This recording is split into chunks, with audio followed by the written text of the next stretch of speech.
Dios les bendiga, hermanos, hermanas. Les doy la bienvenida a esta quinta semana. Ya estamos casi que cerrando el semestre. Nos queda una semana más y el tiempo de recuperación, llamémoslo así, de solucionar algunos pendientes, y se acabó este semestre. Qué bendición saber que el Señor hasta el día de hoy nos ha traído, y qué bendición también poder estar aprendiendo cada día más. Esta semana es un poco pesada en cuanto a la lectura, que vamos a estar leyendo dos documentos, el de Génesis y el de Éxodo, y es muy importante porque ya ahora sí nos estamos entrando a lo que la Biblia de por sí nos va a mostrar. Hasta aquí hemos aprendido a ubicarnos dentro de los contextos bíblicos, dentro de la geografía, dentro de la cultura, y ya hemos empezado a romper algunos paradigmas, algunas situaciones que, o más que romper, a desaprender algunas cosas y reaprender otras, y esto nos es útil para el proceso de interpretación de la Biblia. Muy importante tener en cuenta que ahora que vamos a empezar a leer los textos bíblicos, ya no se van a ver tanto desde esa perspectiva religiosa, ¿sí? Importante eso, la perspectiva religiosa. No es que se deba obviar, no. O sea, la perspectiva religiosa es importante dentro de la construcción cultural de una comunidad. Pero en cuanto a la interpretación de la Biblia, es importante intentar dejar a un lado esa perspectiva religiosa para que pueda surgir la parte teológica, que es lo que en últimas necesitamos, ¿sí? Necesitamos aprender. Por eso usted va a leer, por ejemplo, en el documento de Éxodo que usted va a tener allí, usted va a encontrar algunos asuntos muy relevantes, como por ejemplo el nombre de Génesis, que originalmente no se llamaba así, no se llamaba de esa forma. Génesis ya viene desde la Septuaginta, y originalmente estaba desde el hebreo Toledot.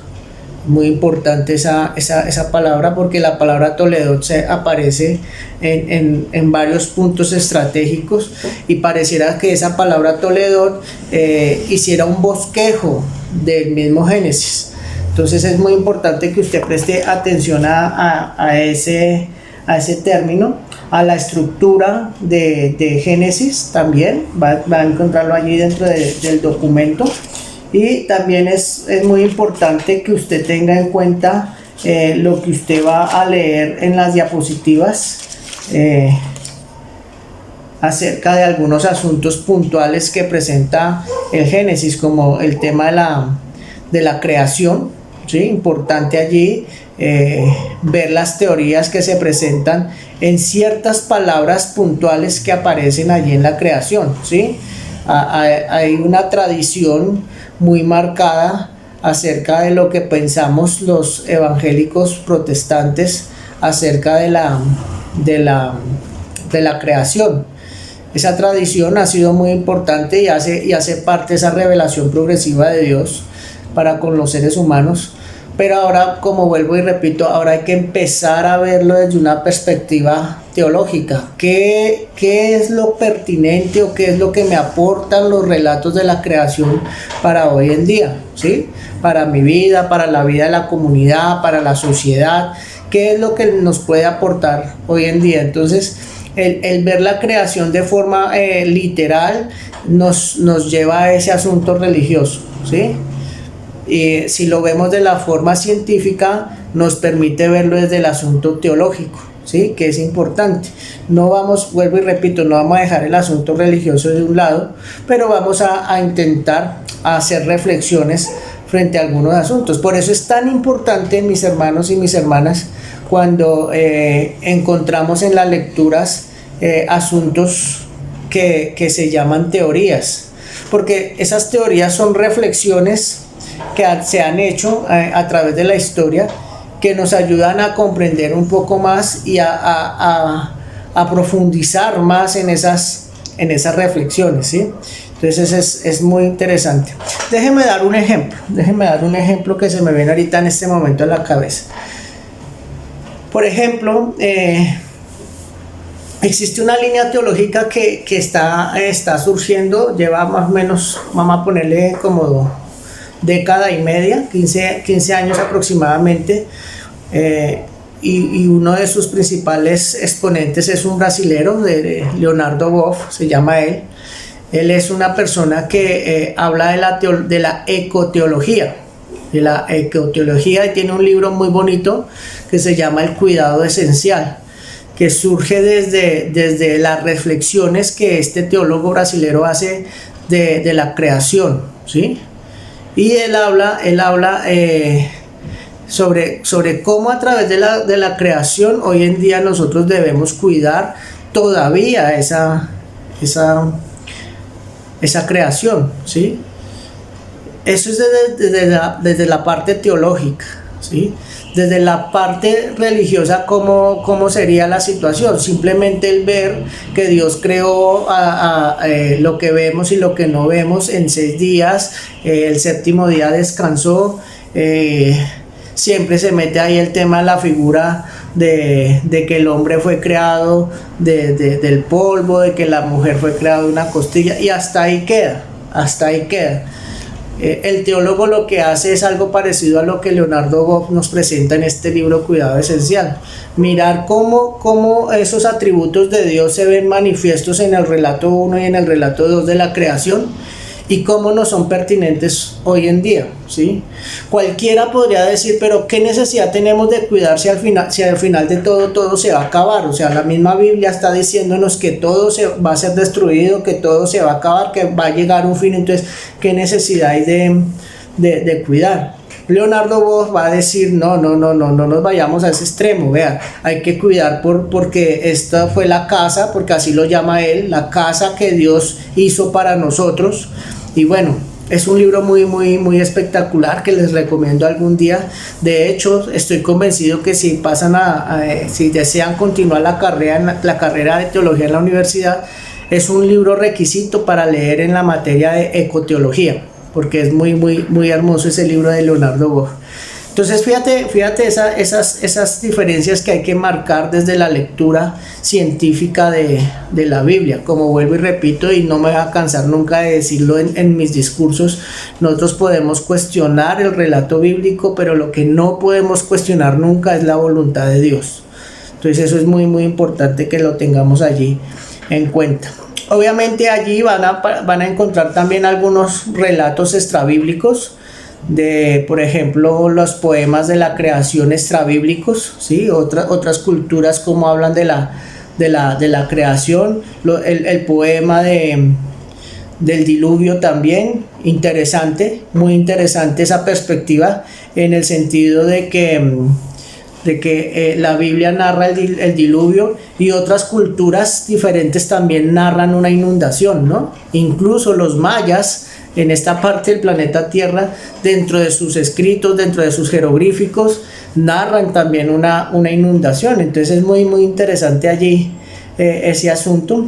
Hay también algunas teorías frente a la palabra hagamos al hombre a nuestra imagen y semejanza. Ahí hay unas teorías también que usted va a revisar, las posibles soluciones, las palabras más puntuales o trascendentes o importantes dentro del hebreo, que nos los muestra también el documento que usted va a estar leyendo allí. Entonces es muy importante que ya nos vamos metiendo a esos relatos. Y como vuelvo e insisto, aquí estamos viendo es un panorama muy general. Cuando estemos viendo teología del Antiguo Testamento en la universidad, pues estas cosas van a ser mucho más profundizadas. Entonces el desafío es continuar, mis hermanas y mis hermanos. También está en el relato, en los textos, en las diapositivas, esa frase de que Dios se arrepintió de haber creado. Pero entonces ahí usted lo va a estudiar desde el propio hebreo para poder entender qué fue lo que se quiso decir en ese momento. No es que Dios se haya arrepentido propiamente, sino que allí hay unas situaciones muy importantes que usted también va a tener en cuenta en esa lectura. Luego de eso vamos a estudiar el Éxodo, la salida, ¿sí? También Éxodo viene de un griego también, ¿sí? Y en el Éxodo usted va a tener en cuenta algunas ubicaciones geográficas y también algunos datos cronológicos aproximados, ¿sí? Y obviamente debemos tumbar la idea de que el protagonista del Éxodo es Moisés. Moisés no es el protagonista, no lo digo en el sentido literario, lo digo en el sentido de la lectura en sí del texto de Éxodo.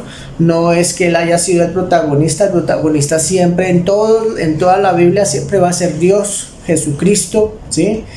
Es un libro muy simbólico, muy simbólico, y allí usted va a encontrar esos datos arqueológicos que ha dejado el libro.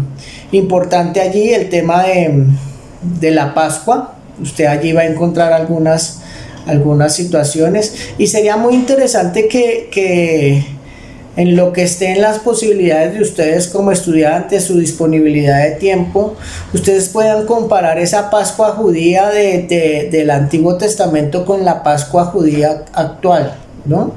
Nosotros en el IVIVA presencial hicimos ese ejercicio en una clase, y es sorprendente lo que aprendimos allí en cuanto a algunos elementos simbólicos como la pluma, la menorá, el tema de la levadura, bueno, el masá, una ensalada muy deliciosa que comen ellos y que nosotros la hicimos en el IVIVA presencial, un hazoret, una ensalada deliciosa judía que hacen ellos, las hierbas amargas, bueno, en fin. Eso tiene un sinnúmero